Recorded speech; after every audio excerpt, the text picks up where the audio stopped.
Bonsoir à tous, bonne fin de week-end avec nous. Voici les titres de ce dimanche. Lendemain de fête à Osaka où l'exposition universelle a célébré avec ferveur la journée nationale de Monaco. Aujourd'hui, la délégation poursuivait sa visite au Japon et s'envolait pour Tokyo avec un volet plus économique. Nous vous proposerons de redécouvrir en fin de journal les plus belles images de cette journée rouge et blanc. Mais avant ça, retour à Monaco où se tenait hier la 5e édition de la fête du musée océanographique. Un moment aussi instructif que ludique avec toujours la même vocation, sensibiliser à la protection des océans. Le Monaco en chiffres 2025 a été publié cette semaine par l'INSEE. Toutes les statistiques les plus marquantes de 2024 figurent dans ce rapport. Et pour les découvrir, nous serons avec le directeur de l'Institut, Alexandre Bubio. Alors que la principauté traverse une période de canicule exceptionnelle, nous nous intéresserons aussi à l'une des pires conséquences de l'exposition aux UV, les cancers de la peau, plus fréquents qu'on ne le pense. Pour en parler, la dermatologue Marine Cavalier-Meffren sera notre deuxième invitée. Et puis nous finirons ce journal en musique avec de la musique pop chrétienne, celle du groupe de louanges Be Witness qui s'est produit hier soir au pied de l'église Saint-Nicolas. Le musée océanographique était en fête hier. Avec leur ticket d'entrée, les visiteurs, petits et grands, ont pu profiter de nombreuses activités proposées dans tout l'établissement, des spectacles, ateliers et des jeux.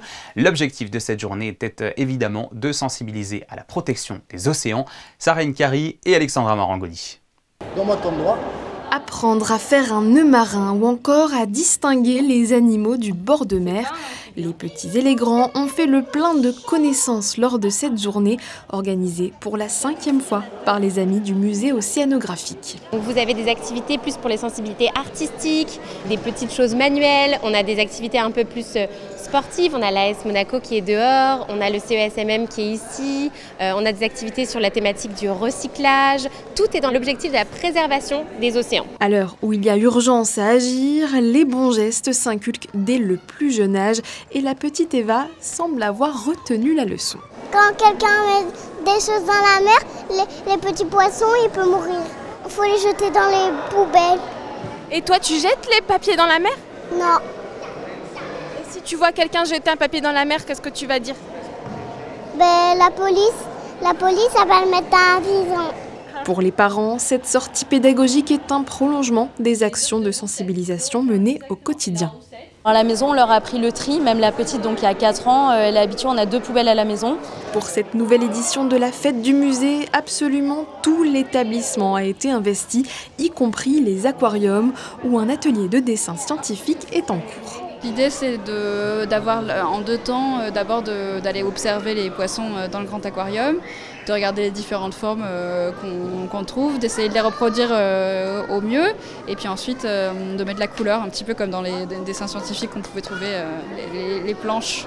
Avant de partir, un ultime regard pour s'émerveiller de la beauté de la vie sous-marine et se rappeler combien il est essentiel de la préserver. Un mot de ce rendez-vous qui s'est tenu hier au Square Gasto. L'association Les Smileys Monaco, qui soutient les familles et les enfants hospitalisés ou dans le besoin, y a organisé son festival des jeux en plein air. Des enfants de 3 à 12 ans se sont essayés aux jeux géants en bois, foot flottant ou encore à la pêche à la ligne. Une tombola était également proposée. Encore une belle occasion pour l'association d'exercer sa première mission, donner ou redonner le sourire. Cette semaine a été publié le Monaco en chiffres 2025. Vous savez, c'est ce bilan de l'année 2024 avec des statistiques en tout genre, tous les chiffres clés de la principauté. Il est élaboré chaque année par l'INSEE, l'Institut monégasque de la statistique et des études économiques. Pour explorer un peu plus en détail ce recueil, nous avons reçu dans notre édition de mardi le directeur de l'Institut, Alexandre Bubio. Il répondait aux questions de Fabien Bonny. À écouter.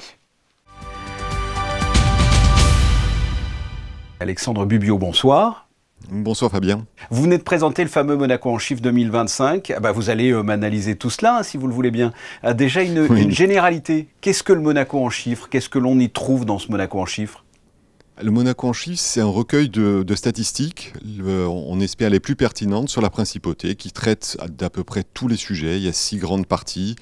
Vous avez la démographie, l'économie, la vie sociale et politique.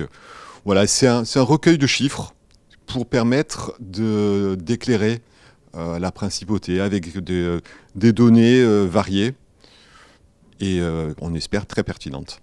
Bon, on va voir ça. Il y a plusieurs données, donc notamment l'état des lieux de l'économie monégasque. Comment se porte cette économie monégasque en 2024? Donc plutôt bien, voire même très bien.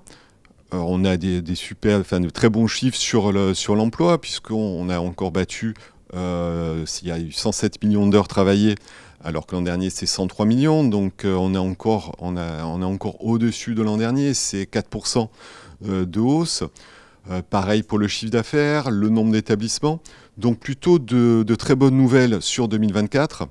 Aussi, on peut citer les finances, donc avec un excédent budgétaire de près de 200 millions d'euros et un fonds de réserve constitutionnel qui atteint les 7,3 milliards d'euros. C'est-à-dire c'est quasiment 3 ans et demi de dépenses de l'État. Il y a des secteurs d'activité qui s'en sortent mieux que d'autres, ou à l'inverse, des secteurs où c'est plus compliqué? Il y a toujours des secteurs qui bénéficient de conjonctures économiques favorables. Là, depuis quelques années, notamment le secteur des activités scientifiques et techniques administratives de soutien, je sais que c'est un terme un peu barbare, mais on retrouve à l'intérieur de ce grand secteur les activités de conseil aux entreprises. Et on retrouve également tout ce qui est intérim, parce qu'il faut savoir que l'intérim, vous n'êtes pas compté dans le secteur où vous faites votre mission, mais dans le secteur de la boîte d'intérim, qui est ces fameuses activités scientifiques. Et avec des chantiers comme Maretera, comme le Testimonio, etc., Testimonio 2, Reseda, Elsa, le Bauhaus, il y a eu un regain d'activité au niveau de la construction et également, évidemment, au niveau de l'intérim, puisqu'on sait qu'il y a quasiment la moitié des missions intérimaires qui s'effectuent au niveau de la construction. Donc c'est un secteur qui a vraiment performé. Il y a aussi l'hébergement-restauration qui bat des records encore cette année, avec de très bons résultats, tant en hôtellerie qu'en restauration. Le secteur du numérique, en principauté, il progresse donc? Alors le secteur du numérique progresse. Il faut savoir que le secteur du numérique, ce n'est pas un secteur institutionnellement défini. Donc comme il n'y a pas de définition précise, on a pris la même définition que l'INSEE en France. Donc pour éviter tout malentendu, si vous cherchez dans les 12 GSA, grands secteurs d'activité de la principauté, il n'y est pas, puisque les entreprises sont réparties dans différents secteurs. Donc c'est un secteur qui réalise quasiment 1 milliard d'euros de chiffre d'affaires, c'est quasiment 5% du chiffre d'affaires de la principauté. C'est plus de 2000 salariés, donc c'est un secteur qui est dynamique, qui progresse, et un secteur d'avenir, je pense, pour notre principauté. Vous avez dit 2000 salariés dans le secteur du numérique. Vous avez des chiffres concernant l'emploi en principauté également, et peut-être un comparatif par rapport à l'année précédente? Oui, tout à fait. Donc il y a quasiment 70 000 emplois salariés en principauté. La particularité, c'est qu'on a une partie publique qui est relativement faible, puisqu'on est à moins de 8% de salariés dans le public. À titre de comparaison, c'est 22% en France. Donc on a une activité en principauté, un emploi salarié qui est vraiment sur le privé, donc avec plus de 70 000 emplois.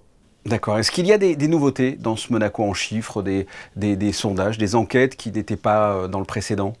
Alors oui, il y a des nouveautés. Comme tous les ans, on essaye d'améliorer notre recueil. Depuis l'an dernier, il y a des publications de chiffres sur le recensement qui, avant, un recensement exhaustif qui était fait tous les 8 ans. Maintenant, il est fait tous les ans basé sur les registres. Et pour la première fois cette année, vous allez avoir des chiffres très complets sur le recensement à la fois des personnes, mais aussi des logements. La population résidente par quartier, le nombre et la répartition par quartier des logements domaniaux, d'où viennent les nouveaux résidents, les nationalités, les âges.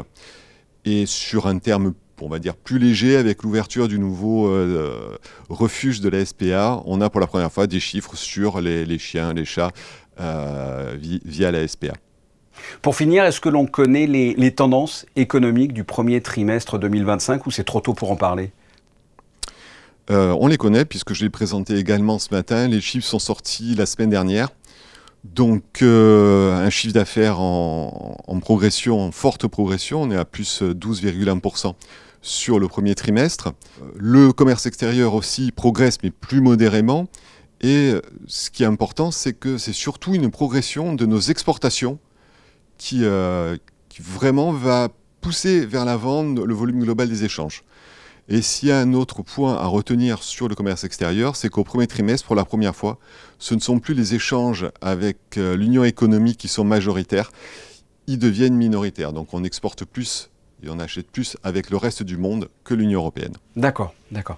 Je le rappelle, le Monaco en chiffres 2025, élaboré par l'INSEE, l'Institut monégasque de la statistique et des études économiques, vient de sortir. Comment peut-on se le procurer ? Vous pouvez le commander directement, donc il y a sur notre site, il y a un bon pour l'acheter. Vous pouvez passer le récupérer dans nos services, mais vous pouvez également le télécharger gratuitement sur notre site. Il est à disposition en version numérique. Très bien, Alexandre Bubio, merci d'avoir répondu à mes questions. Merci Fabien, bonne soirée. En Formule 1, l'actualité du jour, c'est bien sûr le Grand Prix d'Autriche. Charles Leclerc a terminé la course 3e, juste derrière l'Australien Oscar Piastri. Et c'est donc le Britannique Lando Norris qui remporte finalement ce Grand Prix. En principauté, la Fédération monégasque de gymnastique organisait ce samedi soir son gala de fin d'année à l'Espace Saint-Antoine. L'occasion pour le club de gym de la principauté de revenir sur une année riche en succès et en aboutissements, comme l'ont constaté sur place Gaëtan Lebrun et Bastien Zunino. Après le basket et le rugby la semaine dernière, c'est au tour de l'AS Monaco Gymnastique de marquer de son empreinte la fin d'une saison 2024-2025 réussie. Toutes les disciplines se sont prêtées au jeu et sont venues hier faire la démonstration des progrès obtenus cette année, que ce soit au cheval d'arçon, à la barre fixe ou encore en gymnastique au sol, le tout devant un public enthousiaste. C'est un super événement. L'objectif, c'est de donner la transmission aux plus jeunes. Les anciens, les moyens et les plus jeunes sont ici ce soir pour montrer la gymnastique qui est pratiquée à Monaco. Il y a toutes les disciplines, les garçons, les filles, la GR. Il y a de plus en plus de licenciés dans les clubs, donc c'est super. L'occasion aussi pour la fédération de féliciter et récompenser les nombreux athlètes médaillés il y a un mois aux Jeux des Petits États à Andorre. Je suis assez contente de mes résultats, surtout des résultats aux Jeux de Petits États et aussi au Championnat de France. C'est pourquoi j'ai travaillé ces années. Et ça me motive beaucoup pour continuer et pour réaliser d'autres objectifs encore plus grands. Ça faisait 10 ans qu'il n'y avait pas la gymnastique aux Jeux des Petits États, donc ça a été une longue attente. On attendait ça depuis un moment. Donc il y avait beaucoup de ferveur derrière cette compétition. Les résultats ont été bons. Maintenant, on espère que ça va se pérenniser dans les prochaines éditions et toujours bien représenter le pays. La soirée s'est terminée avec le tirage au sort de la traditionnelle tombola pour permettre à petits et grands de prendre part à la fête.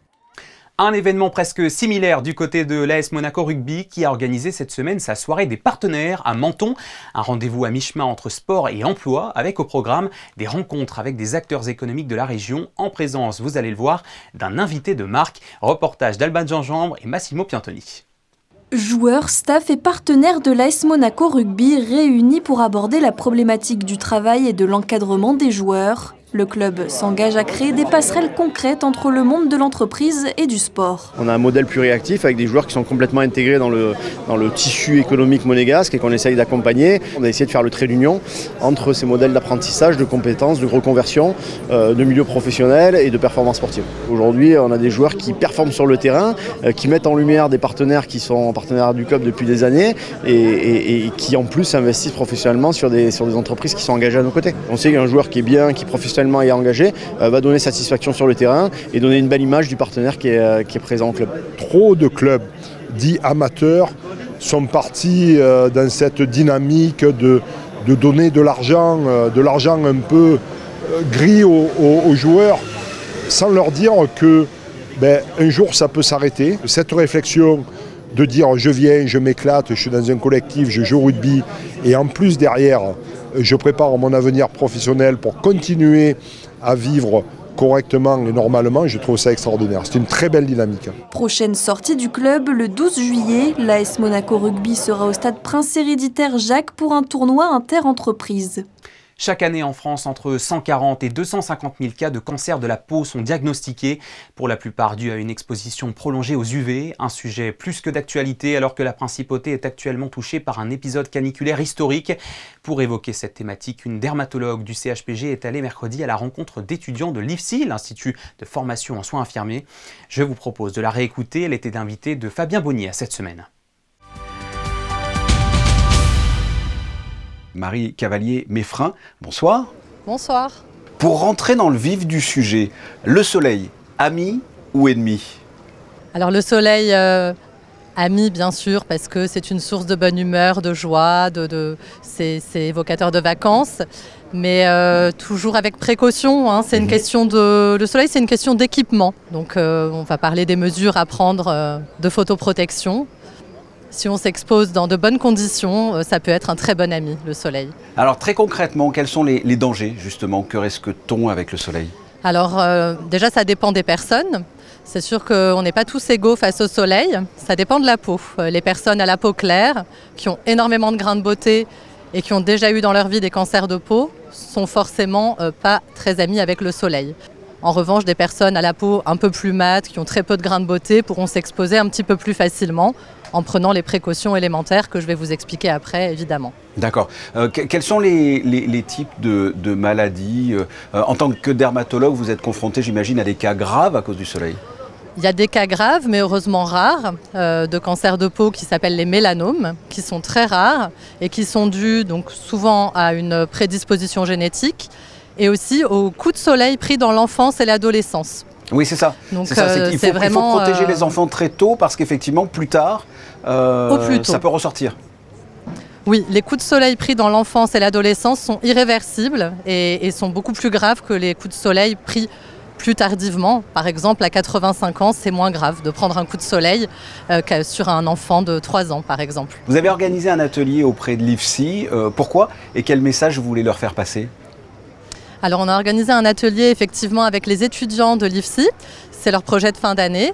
Donc l'objectif, c'est vraiment la prévention du risque solaire plutôt chez plutôt les enfants, les adolescents et les parents. C'est pour ça qu'on a choisi un mercredi pour présenter ce projet.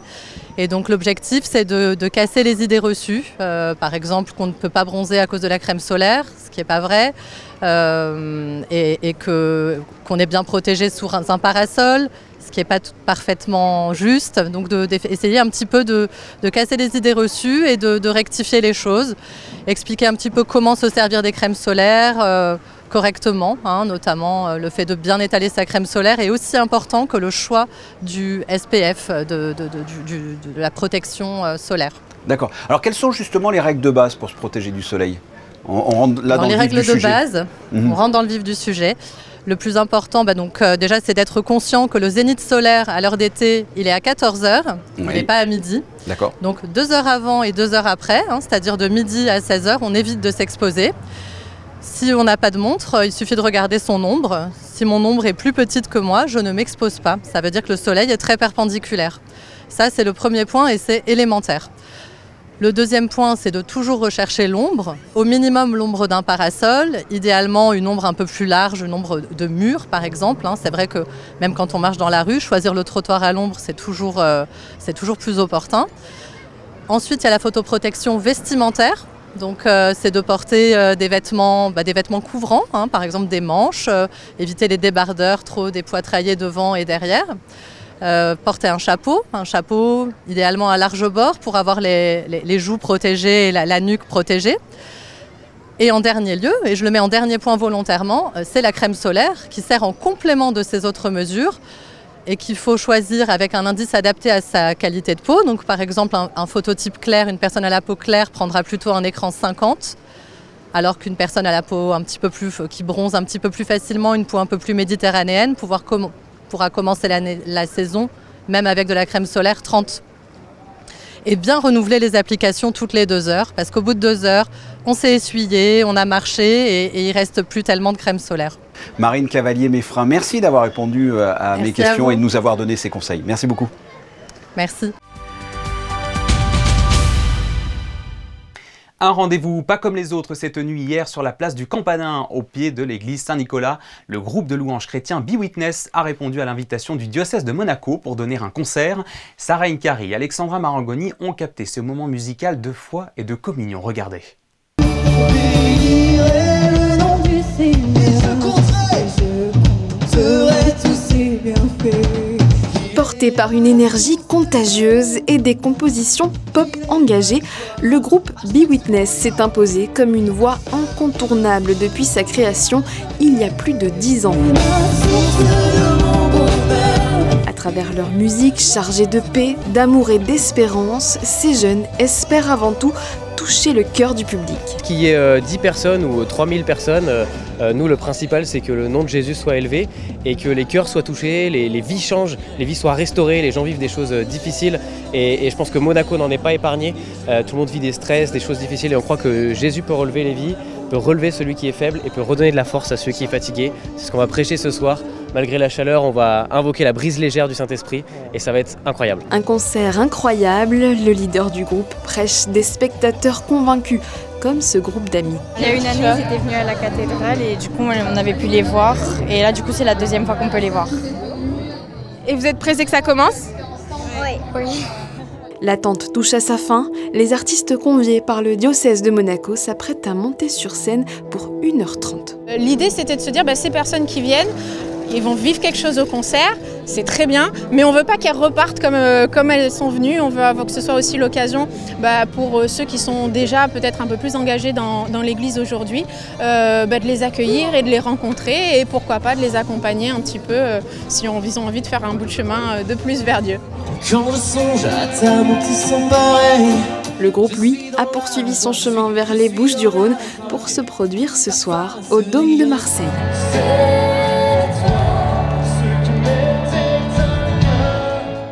Et c'est sur ces images que s'achève cette édition. Merci à tous de l'avoir suivi et merci pour votre fidélité à notre antenne. Dans un instant, les prévisions météo de Sarah Nkari. Ensuite, 19h dimanche avec Anne-Anthony Nogues. Demain, ne manquez pas le nouvel épisode du podcast de Geneviève Berti qui recevra le DJ Mossiman qui avait enflammé le Port Hercule à l'occasion de la fête de la musique. À 19h, ce sera Patricia Navarro qui vous accueillera pour votre JT. Je vous laisse avec les dernières et les plus belles images qui nous sont parvenues d'Osaka sur la journée nationale de Monaco hier avec toute la délégation. Excellente soirée sur Monaco Info et à bientôt.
Retrouvez la météo avec Suisse Courtage, votre partenaire de confiance en assurance à Monaco. Protection sur mesure pour particuliers et professionnels. Bonsoir à tous, préparez-vous à une nouvelle journée étouffante ce lundi 30 juin. Les températures vont grimper jusqu'à 32 degrés avec un ressenti encore plus chaud. La vigilance orange canicule émise par Météo France court toujours sur le département des Alpes-Maritimes et sur Monaco. Ce n'est pas à prendre à la légère, hydratez-vous et cherchez la fraîcheur où vous le pouvez. Enfin, un coup d'œil sur le calendrier. Demain, nous fêterons les Martiales. Belle soirée à vous sur Monaco Info. C'était la météo avec Suisse Courtage, votre partenaire de confiance en assurance à Monaco. Protection sur mesure pour particuliers et professionnels.